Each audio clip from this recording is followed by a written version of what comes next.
Butker trying to line this up. Winchester will snap it. Colquitt will hold it.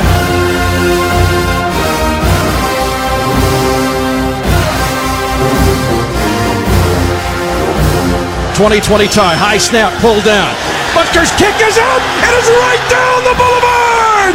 It's good. And the Chiefs take a 23-20 lead with 4 seconds left in regulation. And Harrison Butker kicks some, you know what?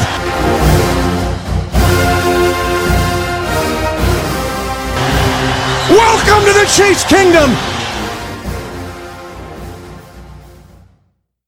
How's it going, Chiefs Kingdom? You're listening to the Arrowheads Abroad Podcast with myself, Brad Simcox, and the Arrowheads Abroad Supremo himself, Tom Childs. Tom Childs, yeah. Mate, it's a bit sucky this at the minute. Yeah, we're going to talk about the draft, but we did promise everybody before, well, it was a couple of episodes ago, I think it was, that when the Tyreek Hill news broke, that we wouldn't actually mention anything until we had some kind of evidence. And it's been a bit turbulent because the DA office basically said that they weren't pressing any charges against him. They thought there was a crime committed, and we thought, well, if there's no charges, no problem. And then literally hours later, there was an audio file came out, and it just swung the other way completely, didn't it, mate? It did. To say it's been an up and down week terrible. Is a bit of an understatement, to be honest. We've all been excited about the draft. We were obviously very excited about the Frank Clark news the last time we were on the podcast. And we're gearing ourselves up and looking at needs potentially in the draft, the likes of a tight end or a cornerback or safety. But then obviously KCTV come out with this audio footage that Tyreek Hill's girlfriend, Crystal, actually recorded of them in Dubai on a trip. And what we heard on this audio, okay, we only heard 3 minutes of the 11, but what we heard was enough to warrant waving goodbye to Tyreek Hill. Yeah, I completely agree with you, mate. I think the things that were said in there, she was clearly recording this. There's either two ways I look at it, and the way why she was recording this. Either she was feeling herself in her situation, that she needed to have some kind of insurance on Tyreek Hill, or I don't even know what the other option is. I think that's the only one now. I think she's recorded the conversation to really back herself, really, but it's kind of damned them both in a way. Well, because she's actually admitted on it, saying that she's covered up for his lies. But again, it goes back to, was she fearing herself? That could be an option, but couples do lie for each other, especially when you think about that they're at risk of losing their son because of it. So, and although I don't agree with it, I kind of understand that to try and keep the family together, people do crazy things. Yeah. It's what happens. But for Tyreek Hill to blow up at her like he does, to say that she should be terrified of him, to openly admitting or talking about punching his son in the chest, his 3-year-old son, did he? No. As part of discipline, that's ludicrous to me. Maybe I come from a different place and I see that as wrong, but to me that shouldn't be acceptable anywhere in the world. Yeah, about the belting there. Yeah, the belting, the punching in the chest. This is a 3-year-old. What can a 3-year-old possibly do to warrant getting punched in the chest? Exactly. There is nothing. There's nothing at all. My son's nearly 3, and I wouldn't hurt a bone in his body. No. And it doesn't matter what he's done. He gets told off, as all 2-3-year-olds should, but there's no need to go to physical violence of that extreme. Okay, yes, you can smack a child if you feel that's the way you want to parent. I'm probably not going to kick off about that, as long as you don't leave marks. But when you get to the point where you're punching your son in the chest, you're belting him, when people accuse you or talk about you possibly breaking your son's arm, if that's the type of discipline that you're handing out at home on a regular, of course people are going to look at you and think, yeah, he probably did break his son's arm, because the police think a crime was committed. They just couldn't prove it. And the reason why they couldn't prove it is because Crystal, as she says in this audio tape, she rided for Tyreek, meant she covered up for him. Like I said earlier, I kind of understand why she done that, but obviously it's become too far for her now that she fears for herself at home, that she felt like she needed to leak this audio and begin proceedings of hopefully leaving that toxic relationship. You actually wrote a good article on this afterwards, didn't you? That you felt that this needs to be taken out of the Chiefs' hands, and the NFL needs to do something about this, because there's that fear that there's a repeat of the Kareem Hunt situation where the Chiefs took that moral decision, cut him, and then he gets signed by another team, and everything's all forgotten about. Yeah, this is my problem with the NFL. If you've got talent, things get forgotten about. And I said this back in December when Kareem Hunt got released. If it was Demetrius Harris, no one would have cared. No one would have kicked off. No one would have signed him. But the problem with the NFL is that talent rules over everything. It's why Adrian Peterson still has a job. It's probably why Ray Rice doesn't have a job, because he's not that great a running back to take the risk on. It's why Colin Kaepernick doesn't have a job now. If Colin Kaepernick was a world-beating quarterback, okay, he has no domestic violence or violent history, but he's just simply not worth the hassle for the teams. But talent is worth the hassle, and this is where the NFL need to protect the Chiefs, because the Chiefs will have their morals when they cut him, and rightly so. Good for them. They shouldn't be keeping a player that, especially a family organisation as the Chiefs. Exactly, and especially one with their history, with the Belcher thing. Obviously, they've got the Kareem Hunt thing. They got a lot of flack for drafting Tyreek Hill in the first place.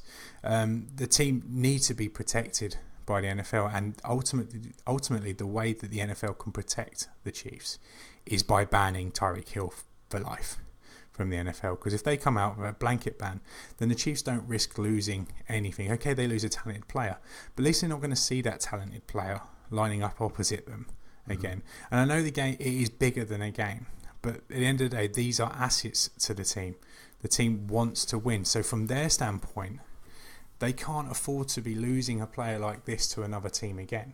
I don't personally care, to be honest, and I want to clear that up. I'm just looking at it from their standpoint, because they know that there's possible opportunity to be playing Kareem Hunt in the playoffs next December or next January, and the Chiefs say Kareem Hunt runs all over them. The Chiefs will be like, well, this guy kicked the goal, he lied to us, we cut him, we done the right thing, but now he's running in touchdowns for the Browns against us.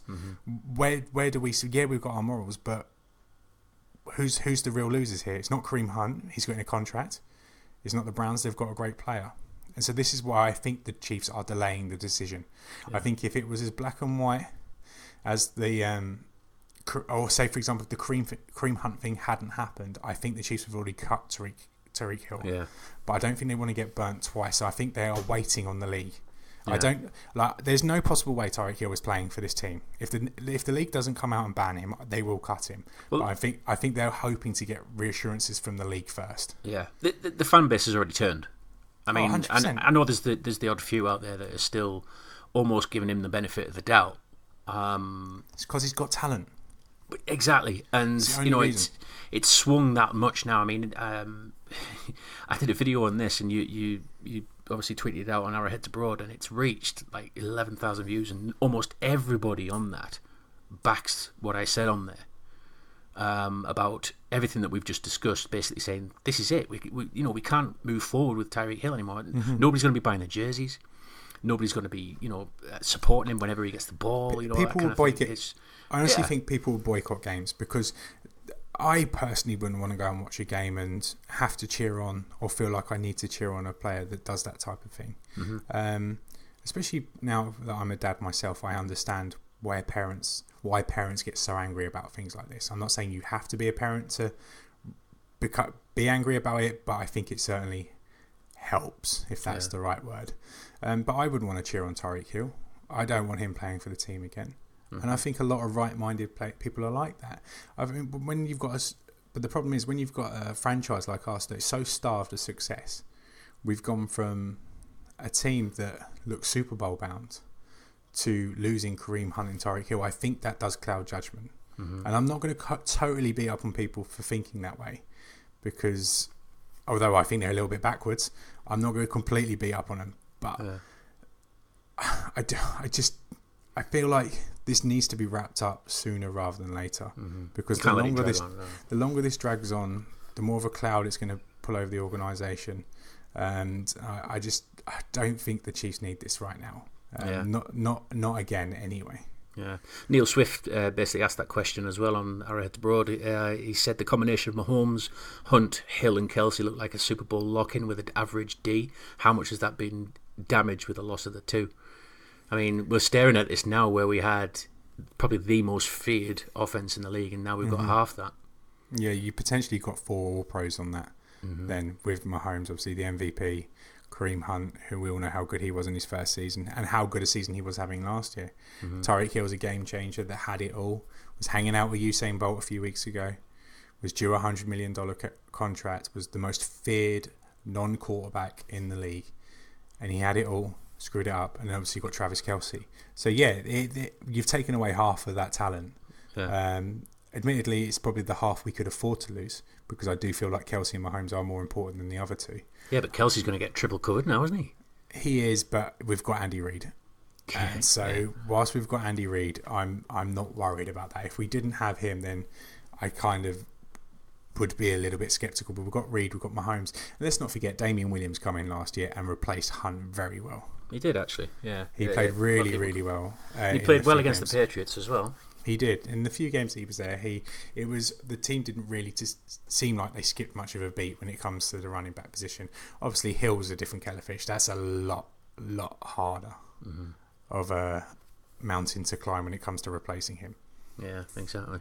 Well, we'll move on, I think, with that story, because whatever happens, obviously we'll give our comments on it, deciding whatever the Chiefs will do with it, or whether the NFL will get involved. They've got to get involved now. But it really blew apart the Chiefs draft plan, really, didn't it? Because we had that big move with Frank Clark giving up our first round pick, which we like the move, but again we've got this issue now where we've got somebody who has a past. And fans are a little bit nervy now because we've got this third player who's had this past, and does that concern you anymore? No, because I'm not one for stopping giving out second chances. I don't know if you've seen Pro Football Talk, going back to the Tyreek Hill thing. Pro Football Talk all week have been talking about how the Chiefs are a terrible organisation for still keeping Hill on the team. They're saying, the Chiefs should be punished for drafting guys like this. Well, that goes against everything I believe in. I absolutely believe in second chances. I do. Because if you didn't give second chances, as soon as someone commits a bad mistake, you might as well just dig a hole for them and chuck them in it. Because if every employer thought like that, people wouldn't have jobs, and then crime would rise. And then, okay, you get some people that reoffend, but you can get people that rehab themselves and go on to lead good lives. So people should have second chances. Yeah. If you took that away from the NFL teams, the opportunity to do that, you wouldn't get success stories. And I hope that Frank Clark is a success story. Obviously, he will be looked at a little bit more carefully by Chiefs fans now because they've been burnt by Tyreek Hill. But Tyreek Hill had his second chance when he was drafted. He doesn't deserve a third. I think my stance on it was his girlfriend at the time gave him a second chance. And I think that helped with me coming to terms with it, because I remember when we first drafted him, I thought, he's got a pass there. But yeah, it was this second chance that his girlfriend gave him, and then she became his fiancée and all that, and we all had this lovely image of Tyreek turning his life around. He's got the family unit there, but it just looks all like a lie now, doesn't it? That's the problem. Looks like we've been hoodwinked. It does, yeah, and we feel gutted that we've been hoodwinked, but more importantly, we feel more gutted for what's been happening to his kid. Yeah, 100%. That's the most important thing here.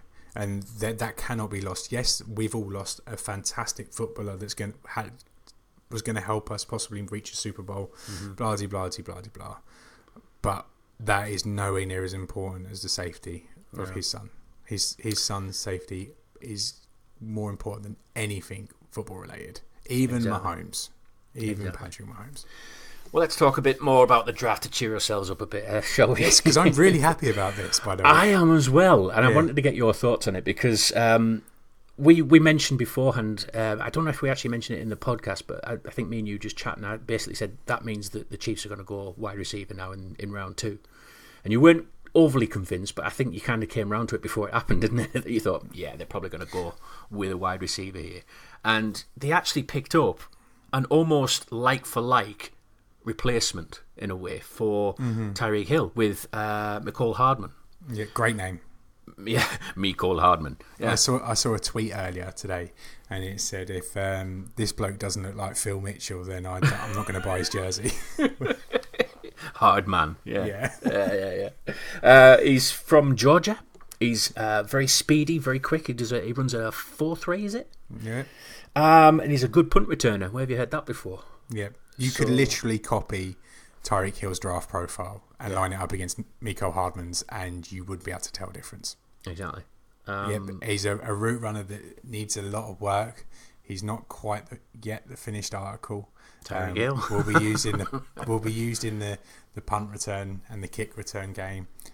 May transform into a deep threat wide receiver on a consistent basis. It's just Tyreek Hill, and we knew as soon as this news come out on Wednesday night that the Chiefs, was it Wednesday or was it Thursday? I can't remember now. Wednesday or Thursday, when this news come out, that the Chiefs would be targeting a wide receiver early in this draft, and that's exactly what they did. And they had a choice of a few as well on Friday night when the second round was halfway through. Obviously, a lot of corners had been taken, so it was more than likely that the Chiefs were going to go wide receiver or safety with that first pick of theirs at 61. They obviously moved up to 56 because they saw some teams in front of them, the likes of the Eagles and the Cowboys, teams that need wide receivers. Yeah. And they went up and got their guy. I honestly thought they were going to go Paris Campbell or DK Metcalf. That's what I was hoping. I was hoping it was Paris Campbell because it would have meant I got to pick right. Yeah. And he ended up getting picked like 2 or 3 picks later. I was hoping it was going to be Adderley. It was never going to happen, was it? Yeah. And so, they had a choice. They had Metcalf, Whiteside, Paris Campbell. Obviously, Hakeem Butler was still there at the time, and they had a choice, but the guy they went with was Hardman, and I think that's got the Tyreek Hill influence written all over it because he is the most like Tyreek Hill, and he's the one that if you have a guy in there that's like Tyreek Hill, has a similar skill set, similar sort of traits, it means you don't have to change the offense too much. Like you can keep a similar structure. You don't have to go messing around with Mahomes' head and say, for example, you go out and draft a guy like DK Metcalf who can't really do a lot laterally at all. You just send him on go routes. And as Tyreek Hill was much more than a go route runner. Hardman might only be that to begin with, but he may develop into a guy that can do all the similar sort of things that Tyreek Hill done, especially last year. So, I did like the pick. Some people say that we reached, as possibly we did. We probably could have still had him at 61 and kept our 5th round pick. But overall, I wasn't too bothered. There was a need there. We know Brett Veach likes to identify needs and go up and get them, and that's exactly what he did. He's keeping the playbook right, isn't it? Yeah. Basically, that's what that pick was about. It was a playbook pick more than anything. Yeah, just to slot him in there. I quite like the pick. I'm looking forward to seeing him, seeing if he is almost a carbon copy of Tyreek Hill, other than the off-field issues. Actually, did you see that story beforehand as well? When the Chiefs had picked him, about his tweets when he was 13. There was some tweet when he was 13, and I was like, really? Yeah. Are we really going to go down that route? He's just been selected, his greatest night of his life, and people are already trolling through his tweets as a teenager. They're vultures. They're vultures. Like, I'm not sitting here saying everyone's perfect, but I'm sure a lot of 13-year-olds said something stupid that they didn't really mean. They said things without really understanding what they were saying. I probably done it. You probably done it. We don't have Twitter back then, mate. Yes, very true. Everyone. When I was 13. Yeah. I said it out loud and it was forgotten about. But yeah, I'm not going to get on the guy's case for tweets he sent when he was 13. He probably didn't even understand what he was saying, and it does sicken me a little bit that you do get these guys that as soon as someone's drafted, they want to be the news story and go through all their Twitter and social media accounts and basically find any way to have your 5 minutes of fame.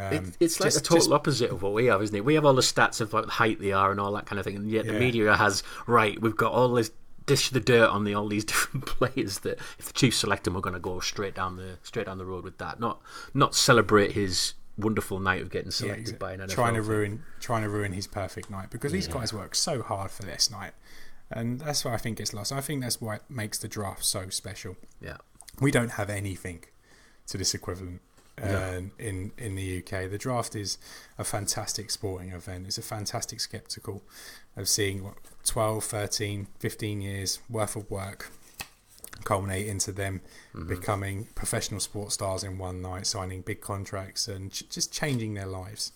And I love it, and I've got no time for dickheads that want to try and ruin that for people by going through their social media accounts. Yeah, that's definitely what the Premier League's missing over here, a draft system. So you're not getting like Dave's team, Man City, buying every best player in the world. I think you've got the issue, obviously, of the amount of players and how worldly football/soccer is compared to American football. I think that football is way past a system similar to the NFL and American sports. It would never work. No. Because I don't know because how there's money in it. I don't know how you begin to set that up. Like, I'm not being funny. The biggest university sporting event we have in the UK is a boat race. Yeah, and it's the same two boats, same two universities every year. Once a year. Like, imagine going to watch, I don't know, the University of East Anglia versus Leicester de Montfort in a football match. Yeah. You just can't see it happening, really. You wouldn't watch it, would you? No. Mind you, have you noticed the boat race is full of Americans and Canadians? Is it really? Yeah, you get like one British guy in the boat. That's about it. Seriously, if you ever watch it. Yeah, I used to watch it quite often. I don't watch it. You know, I used to watch it quite often. I live like smack bang in the middle between Cambridge and Oxford as well, so I don't really know who my local team is. I don't know which one I'd support. Oh, well, you'll have to pick one for next time, mate. It's riveting. Anyway, back to the draft. We're branching out a little bit here too far.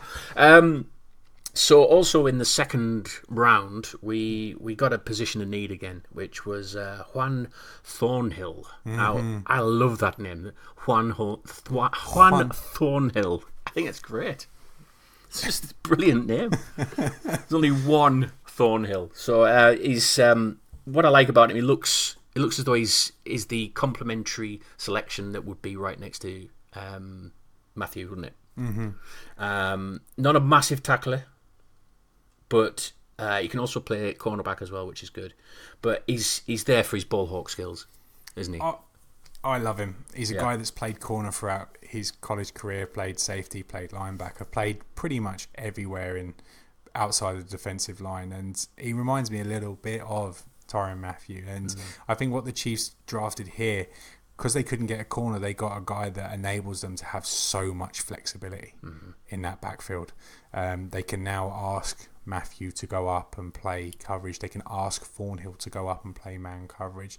And they've still got both of them that can patrol the deep middle of the field and the sideline. So I think this pick is the pick of the Chiefs draft. Really? You're that confident in it? Yeah, I do. I think him along with Frank Clark have made the Chiefs defense so much better, because I don't mind Armani Watts, I don't mind Jordan Lucas. I just don't think they can do enough. They're okay free safeties at covering 2/3 of the field, not particularly great at going sideline to sideline, but they can't do a lot else other than that. Where I think having someone like Thornhill, who you can pretty much line up anywhere and he will do a job of you, will be so beneficial to this team. Yeah. And you've got a guy that clearly has ball skills as well, because the Chiefs dropped so many interceptions over the last couple of seasons, and that's been mainly through safeties. Yeah. And so if they can tidy that up and start turning the ball over a little bit more, then they're laughing. Yeah, I do love it. This for me was an A+ pick. Yeah, it's one of those picks, isn't it, where he understands, like you said, the cornerback side of things. He's got a good knowledge of an all round, knowledge of the backfield kind of thing. So yeah, I like it. I'm quite impressed with it. When they went safety, I thought, yeah, definitely that's definitely one we needed. So the first two picks were definitely of position of need. The third one, which in the third round, I had no idea who this guy was, but when I watched the interview that he had with BJ Kissel, I thought, my God, it's like he's got like the same temperament and mannerisms and cheeky face like Chris Jones, and I thought I really like him already. I actually, I hadn't even watched any of his footage or anything until later on, but he just looked as though he had that energy, he had that likability and all that kind of thing. And I know it's not what you should look for when you're a combine scout and all that, but I was really happy with this pick because it felt like a feel good pick after all the crap we've had recently. You say that, but I think it probably does come into the scouting process. Do you think? I think interviews have a big part to do with it, and I think that teams will look at guys and see if they have an infectious personality, and that's what I think he has. So there is a job for me at the Chiefs. I wouldn't go that far, but yeah. Extraordinary.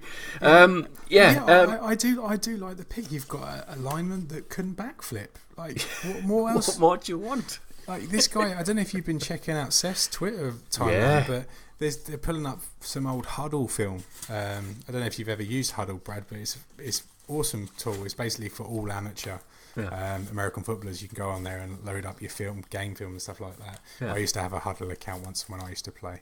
It's since been deleted because I never paid for it.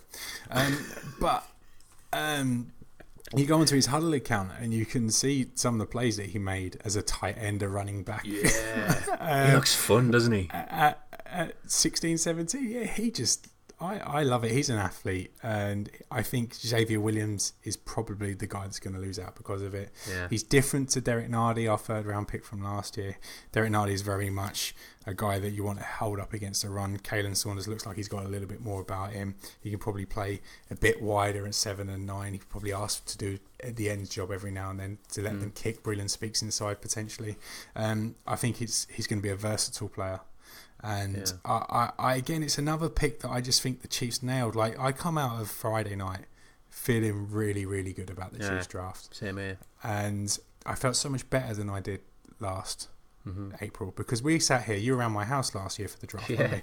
And I just remember us talking about the draft on last year's podcast and just being a little bit disheartened. We weren't excited by any of them, were we? Because there wasn't exciting picks. Like, I think the one we got excited about the most was Dorian O'Daniel, and it's probably the one that people are still the most excited about. Yeah. But the likes of Breland Speaks, he flattered to deceive. Derek Nardi, okay, he's done well and he's pushing for a starting spot, but he's still not exciting, is he? And then you've got, I can't even remember who else. You've got McKenzie, who's the guard, the lineman, defensive lineman just disappeared, / guard, in a way, who's going to be probably on a practice squad for a year. So after last year, I think Brett Veach needed to nail it, and he was backed into a corner, obviously, by the Tyreek Hill news.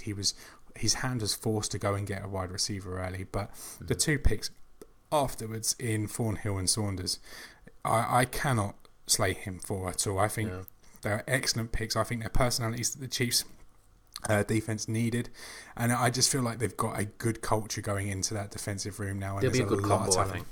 Yeah. Jones and Saunders will be a good combo. I agree, and I think there's going to be a lot of fun on that defense this year, and I think they're going to be good to watch. He looks like an immovable object as well, because every time I watched any bit of footage of him, he never stepped back once. He never got manhandled or anything like that. He stood up well, and many a time he actually got through. He was quite. He's one of those where he'll actually shift his weight quite a bit to get round his blocker, and it's quite unusual to see in a way that he'll actually dance around somebody instead of trying to smash through them all the time. So, yeah, I'm very very happy with him. He looks athletic. Reed looks like he's going to have a lot of fun with the playbook with him in it, because he looks like a. You mean Spagnuolo, but yeah, I know what you mean. Well, yeah, you know what I mean. But Poe is one of those that we've all loved and all that, and we've loved the Hungry Pig, right, and all that kind of thing. He's the kind of guy that I think we could have more fun with. I think. I really do. I could see that. Why not? Yeah. Just do it, because let's just do it. Save it for the Broncos. Do it in Mile High this time, and just rub it in their faces. Why not? Why not? Maybe he needs a different. Maybe he can be like Hungry Bear or Backflipping Bear. Maybe he can backflip into the end zone. Backflipping Bear. Yeah. We're already making up names for him. Yeah. Right. Okay. Well, moving on.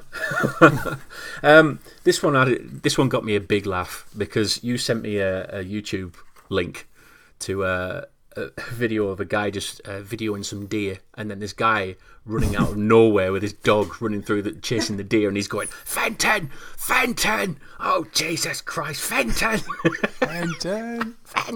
Please tell me you'd seen the video before that. I did, yeah, I did. I remember seeing it, but it was as soon as it was picked, you'd sent me it was almost like you knew it was coming. Yeah, it was the first thing that came into my mind as soon as I saw the words Rashad Fenton. I'm sat there at 2:00 in the morning, and was it 2:00? No, it was Saturday, wasn't it? So yeah, it was Saturday, about 10:00 last night. I'm sat there in my front room going, Fenton, Fenton, Fenton. Oh, Jesus Christ. Fenton! You're going to have to tweet it out now, mate. You're going to have to. I did. Don't you worry. Did you do it? And the next morning, me and Amy are having a conversation. She's like, "Oh, are you happy with the players that the Chiefs drafted?" And not really taking much of an interest, but just being polite. Yeah. And I was like, "Babe, there is a guy that we drafted. We are going to have so much fun on the podcast with." Fenton. Well, Rashad Fenton, cornerback out of South Carolina, now 6th round pick. Although the video was great, I'm not overly excited about this pick. This is the only one that I'm not really excited about. He's a bit of a ball hawk, and apparently he's good at punt return. But bye, Trayman Smith. Yeah, exactly. But skills as a cornerback, he looks a bit panicky, a bit grabby. I'm concerned he's going to be one of those like Peters, where he draws flags for grabbing the wide receivers quite a bit. By Peters, did you actually mean Steven Nelson? No, I meant Peters. Okay. And Nelson as well. Any excuse to take a dig at Steven Nelson these days, I'm sorry.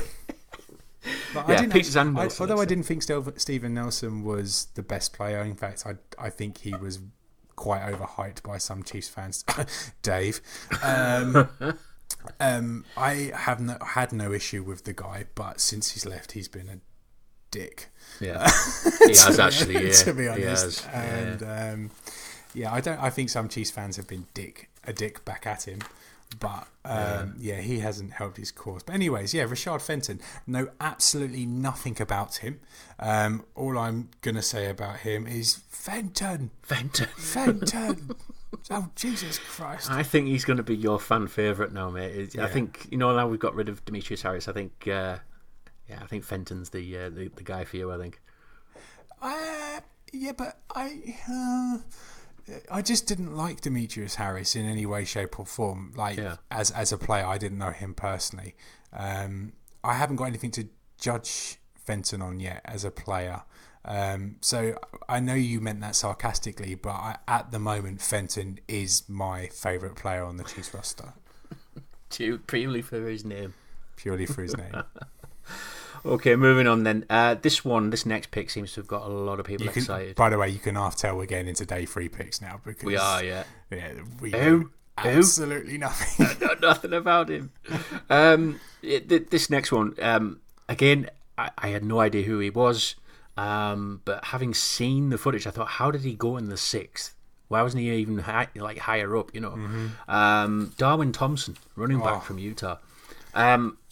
This is a very exciting pick, and it's probably one of my favorite. This is probably my favorite pick out of them a lot. This guy looks fun. Doesn't he look fun? He's fast. He's elusive. He breaks tackles. Very similar style as well. Have you noticed on the handoff? He looks as though he slows the game down like Le'Veon Bell. He looks for looks for the holes, and then he punches through them with his speed. He looks phenomenal. I don't know why he's in the 6th round. Maybe because he's small. Probably. And he is a small guy, but he's extremely muscly.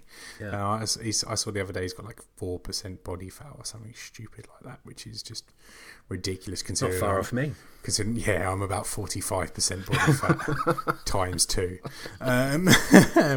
But the Arrowhead, 4 in there somewhere. The Arrowhead Pride guys compare him to Tyreek Hill, and to be fair, that's probably the first player I thought of when I started watching some of his tape the last 24 hours or so. And this running back room is all of a sudden loaded because you've got the 2 Williams, you've got Carlos Hyde, who I love, And now you've got Darwin Thompson and this other Williams that we've signed as an undrafted free agent, which people are saying that he should have been drafted as well, and he shouldn't have fell out. So I think that was Ryan Tracy's favourite Williams, wasn't it? So you've got like 5 guys now, 3 of which are called Williams, all vying for what you'd think is probably 3 jobs. Because now we've signed Sherman, you'd probably think Sherman will keep his job, and we'll probably ride 3 running backs. So let's say one of the picks, Williams or Thompson, goes to the practice squad. Let's say Williams because he's the undrafted free agent. Which Williams? The new one. The new one. The new one. Then you're looking at what? Darryl, Damian, Williams, Carlos Hyde and Darwin Thompson fighting for 3 jobs. And I think Damian and Carlos Hyde are locks. But this last job between Darryl and Darwin, I think is well and truly up for grabs. And my prediction right now is that based on what I've seen from Darwin Thompson's college tape, he is unlike anything we already have. I think it will be Damian Williams, Carlos Hyde and Darwin Thompson going into the season. Do you think? Yeah. He does look exciting, and other people have said he looks a cross between, let's have a look. Who was it again they said? Oh man, I can't. That's terrible with me. That, and I've forgotten the blooming names. You were going to make a statement, but you didn't have your prep. Yeah, Barry Sanders and who was the other one? A combination between Barry Sanders and someone else. Yeah, Barry Sanders, who is widely regarded as the best running back of all time. Yeah, I think that's probably a little bit of a reach. I'm not going to. It's a combination, though. It's not the whole thing of Barry Sanders, is it? I'm 90% as good as Barry Sanders. If he's 20%. Oh, that was it. But you got it. That's horrible. I remember who it was. Go on. Marcus Allen. Oh, okay. The guy that got me into the Chiefs. How could I forget that? So basically, Darwin Thompson is the love child of Marcus Allen, Barry Allen, Barry Sanders, and he will now be called Barry Allen by us forevermore. And by the way, that is definitely sticking. Barry Allen. Yeah, I'm calling him Barry Allen. That's it. And Called it. So now the Chiefs have drafted Barry Allen out of Utah State. We are 100% winning the Super Bowl next year because we have Barry the Allen. MVP in Mahomes and a combination of the 2 of the greatest running backs of all time. And his name is Barry Allen. I think he'll run with that. Yeah. If he changes his Twitter handle to Barry Allen, he listens to the show. Anyway, moving on to our last pick. Barry Allen. It's Barry Allen. Nick Allegretti. Now, I was a bit confused because I think Arrowhead Pride had him down as a centre and then other people had him down as a guard. Mm-hmm. But apparently he can slip into either, basically. He can do it all. He can do it all. The guy looks like an absolute door. He's huge. He's massive. Very commanding. Guard or centre. He, like I said, he does either very well. Was a wrestler in high school. So he understands his positioning, his feet, leverage, and all that kind of thing against his opponent. Very athletic for his size, and does well at run blocking as well. So I don't know what to say here about this guy because it was obvious the Chiefs were going to go for a lineman in the later rounds. It's because it's what we do. It's what we do every single year. Just get a big guy in. That's what we need. But I think the need is there because we were looking a bit light, especially at centre. Obviously, we've got Austin Ryder who come in for Morse and played very well last year. We signed him to a deal. We then lost Mitch Morse. So we did need a backup there. And if we've got a guy that can play backup centre and then back up the 2 guard positions as well, or one of, then it's going to be a handy pick. I don't feel like there's a need for a day one starter, but there is definitely a need for depth. And the Chiefs have done, again, the right thing. Brett Veach nailed it this year. Sorry for what I said last year.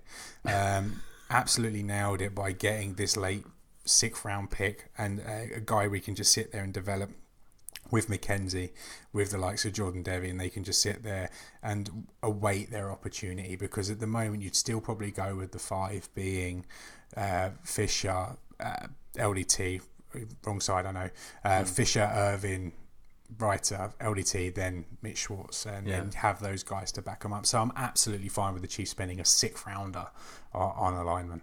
Yeah. Like I said, he looks decent enough. like I said, he looks like a door. He's a man mountain, this guy. He's really big. And you'll never lose him when you're looking back at the footage. You'll go, that's him there, straight away. He's that big. He's that big a guy. So I can't fault him. Again, I don't know that much about him either, but I only kind of picked out the good bits out of him. But there's obviously a reason why Veach thought he was a good pick, and we just got to run with that. And again, like you said, it's all position of need, and we've just got to trust in the process, haven't we? So we have, and so when it comes to needs and stuff like that, like where does this leave the current roster? Because there were some positions that wasn't addressed that we absolutely thought were going to be. The likes of tight end, for example. Mm-hmm. There's a few guys now sitting there who we've recently signed. Sorry, I can't remember their names, but they must be pretty happy about the fact that we didn't go out and get a tight end. I did cry a little bit when the Packers picked up Sternberger because I was really hoping for that. So I think Veach was going to go in for a tight end, but I think it blew. This whole Tyreek Hill saga has just blown their draft board open. Yeah, I do agree with that. It's like, do you reckon Ben Green asked, do you think we would have gone for a wide receiver at all, or if the Tyreek Hill issue hadn't happened? No, I honestly don't. I don't think they were either. I think they were happy to bring on the likes of Byron Pringle and Dieter and see if they could be the ones to replace Chris Conley, because Chris Conley's really the only guy we lost in the off-season, but now we've got to replace Chris Conley and Tyreek Hill, so I think that's why they probably went there. Who do you think stands more of a chance out of Byron Pringle and Dieter to make an impact? I do like Pringle. I really like him. You do. But I think Dieter's got that connection with Mahomes. So I think if he gets his chance, I think he might. He's further on, I think, than what Pringle is. So your money would be on Dieter, wouldn't it? But I do really like Pringle because he's a big guy as well, and he's quite fast. My worry with Pringle is that we've seen it a few times before with training camp darlings. And we saw it with Frankie Hammond Jr. a few years ago. We saw it with Chase Daniel a few years ago. Yeah. That people that play well in shorts and t-shirt or shorts and helmet, no pads in the light contact sessions, they tend to get overhyped a little bit. And I hope I'm wrong about Byron Pringle, because a lot of people out there do really rate him. And if he can translate to the pros, and then there is a spot there, because at the moment you look at the wide receiver depth chart and you're going to, excluding Tyreek Hill, obviously you're looking at Watkins, Hardman, Robinson, then you've got Dieter and Pringle. So there's going to be reps out there for these guys. And they will all be asked to contribute. So it'd be interesting to see which one of them two really sees their opportunity and take the bull by the horns, because it's one hell of a ball that's throwing the ball to them as well. So, they are certainly going to get their opportunities. Yeah, they're all going to be clearly excited about things. Going into this. Sorry, my son's just bursting into the room there. I'm going, get out. Like I said, the wide receiver, I don't mind there being a lot there, because there's going to be a lot of hungry players there. And you already saw from my guy, DeMarcus Robinson, on Twitter, he's like, this is my time now. He has to do something now this season, or else that's it. Yeah, but you don't think he's going to be there, do you?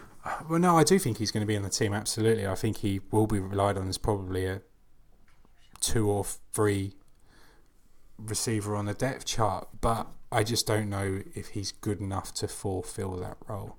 Yeah. But I think he's going to be leaned on a lot, because Sammy Watkins cannot stay healthy for a full season. So I wouldn't be surprised if you see the likes of DeMarcus Robinson put up 700-800 yards next season, and I think he's going to need to. Yeah. The offense isn't going to be leaned on as much this year, because the defense is going to be so much better. So there won't be the necessity for us to score 26 points a game at a minimum next year. We will be able to win games by scoring 18, 19, 17 points potentially, because the defense will be better, and of that I am certain. But there are guys on the offense that will be leaned on a lot more than they were last year, because Tyreek Hill is not there anymore. And as long as they respond in the right way, show the right attitude, and give it their all, they have my support regardless of ability. Yeah.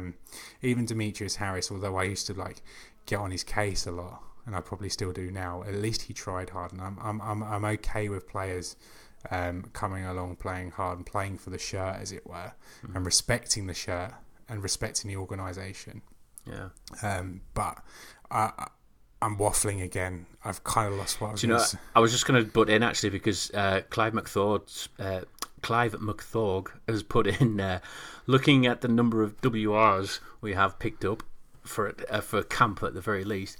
How much do you think Hill is looking forward to playing in Cleveland? God. Thanks for that, Clive. There's someone that should be sanctioned. If John Dorsey picks up Tyreek Hill, he's the one that should be sanctioned, not us. Yeah, exactly. Yeah, that's about it. There's a lot of jokes floating around that if the Chiefs cut him, he's going to the Browns, purely because of the hunt thing. But yeah, we'll leave that at that, I think. Talking of Tyreek Hill, Anthony Jaycox has asked, do you think the Chiefs should keep Hill as a non-playing staff member to ensure that A, the child and mother's well-being is paramount, and B, to stop other teams taking him on after his inevitable ban? No, because the Chiefs are not social services. That's their job. Good answer. Look after Tyreek Hill's girlfriend and their son. The Chiefs should distance themselves from Tyreek Hill as much as possible. The Chiefs have done everything for Tyreek Hill. They gave him his second chance, and he threw it back in their face. So he doesn't deserve anything from the franchise for me. Yeah, okay. And the last question we got, which is, we've not really touched on this position at the minute, but Ben Green's asked, do you think Raglan will actually work in our new 4-3 scheme, bearing in mind he was traded to us in the first place when the Bills moved to 4-3 from 3-4? Depends where he's asked to play. If he's asked to play in the middle, then he could possibly get away with it. Maybe the Sam, but he's certainly not going to play the will linebacker. I'm not putting money on him starting. If I was to say it was going to be any of the three, it would be Wilson, Hitchens, and O'Daniel as my starting three at the moment. But again, Veach is a bit of a wheeler dealer, so maybe he'll find there'll be some cut between now and training camp as well. So maybe he'll be able to find another off-ball linebacker, one that can come in and do some damage. But yeah, at the moment I don't have Ragland as taking any large portion of snaps. Yeah. This is my last question. Is Veach done with his trading? If you're specifically asking about Patrick Peterson, then that's not going to happen. No. I think this Tyreek Hill news is probably a wake-up call to him that he needs to kind of build for the future through young talent. He's had his play now, and I was all on board with Frank Clark. I was all on board on Patrick Peterson. But if this, for example, that Brett Veach did give up a lot of premium for Patrick Peterson after the Tyreek Hill news, then we could have been potentially 2 or 3 players lighter than we are right now. So I think he's done for now. Maybe mid-season, if we have an injury or something, he might start throwing some picks around, some 4th, 5th rounders. But I don't see Veach making the big splash on the likes of Chris Harris, Xavier Rhodes, or Patrick Peterson, which we all would love to have in a Chiefs uniform. But I just can't see it happening. No, I think, like I said, it seems to have done more damage than good, really, isn't it, with the Tyreek Hill kind of situation. The knock-on effect of this particular incident is going to be felt for a while, I think. And again, it means that for the 3rd, 4th year in a row that something significant has happened to the Chiefs, that if they did have an America's game, it would be incredible. Yeah. It would be good. Or a 30 for 30 on the Chiefs. Yeah. All right, mate. I think we'll wrap it up at that. No, before we go. Oh, go on. Give us Final thoughts. Give us a draft grade. Draft grade. Quite happy with it. I would probably say B+. Does that include the Frank Clark trade? Yeah. Okay. Well, I'm a B+ without Frank Clark. With the Frank Clark, I'm an A+. You're all over the Frank Clark trade, aren't you? I think the Chiefs, of all the teams this week, I think the Chiefs acquired the best player. Yeah. Good. I do. Good. There's some great talent in there that's got drafted, but right now, one player that makes the most difference to their respective team is Frank Clark. This defense is looking exciting. It is. I mean, I am genuinely excited about being excited about the Chiefs' defense again, as opposed to dreading it as we were last year. And now we're starting to look at, right, well, are we going to start dreading the offense now? But like you said, we got Mahomes. He can make anybody look good, can't he? Exactly. Right, well, that's it for this week's podcast. Those are our thoughts. So let us know your thoughts by heading over to the Arrowheads Abroad Facebook page and Twitter page, which is @KCChiefs_UK. And from one kingdom to another, we'll speak to you again soon.